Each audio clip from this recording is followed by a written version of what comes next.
What's up? I'm finally getting around to part 3 of the Timken mag swap. I got the Vulcan kit here. I got the wheel with a tire. I got a sketchy jack set up. So I think I'm ready to go. It's been 5 minutes. I'm already into the first issue. Why would they make it where you have to take the fender off just to get the tire off? What in the world? Look. So now I gotta put the bolt back in the wheel, the axle back in, and pull the fender off. Well, it made it way easier with the fender off, so this can move and the brake caliper can get out of the way.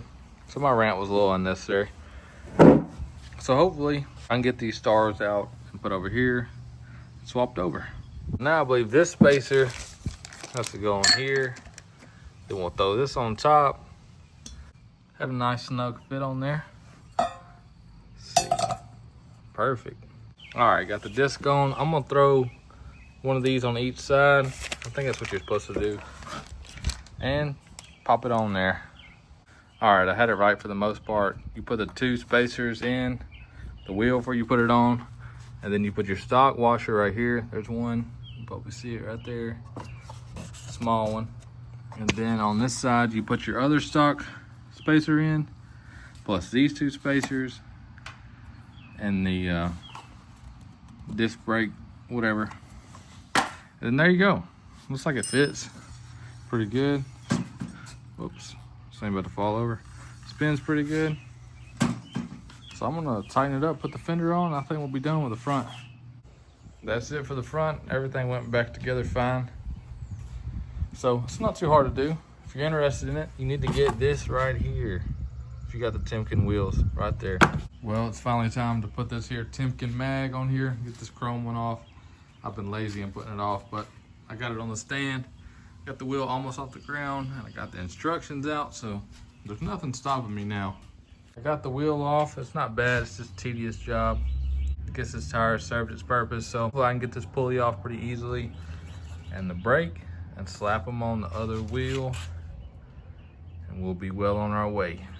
Got the brake rotor off the other wheel, so I'll show you why you gotta have this little spacer deal right here that comes in the kit. There's one for each side, so you can see there's a gap in there. I'm gonna throw this on and show you the difference. Got the spacer on there, pretty good fitment. Throw the rotor on there, pretty good. Not a whole lot of play. Think that'll work. I'm ready to put the pulley on. Seems like this one's got a little bit more play in it, but oh well, I'm gonna send it. I'm about to commit a big no-no. I'm about to reuse the pulley bolts. Do not do this. From everything I read on the forums, it says not to do this, but for this video's purpose, I'm gonna throw them back in there, and I'll probably change them at a later date. Also, you need to make sure you know the torque spec for these. I'm about to look in the book, but you don't wanna strip this wheel out, which is pretty common from what I've heard. So do as I say, not as I do on this part. I got the pulley on. It said 55 to 65 foot-pounds. I use my Harbor Freight torque wrench, so you know it's probably 100% accurate. So I just went 55 foot-pounds. It said to use red Loctite. I didn't do that, so like I said, do as I say, not as I do. You gotta trust the manual, that's what it says.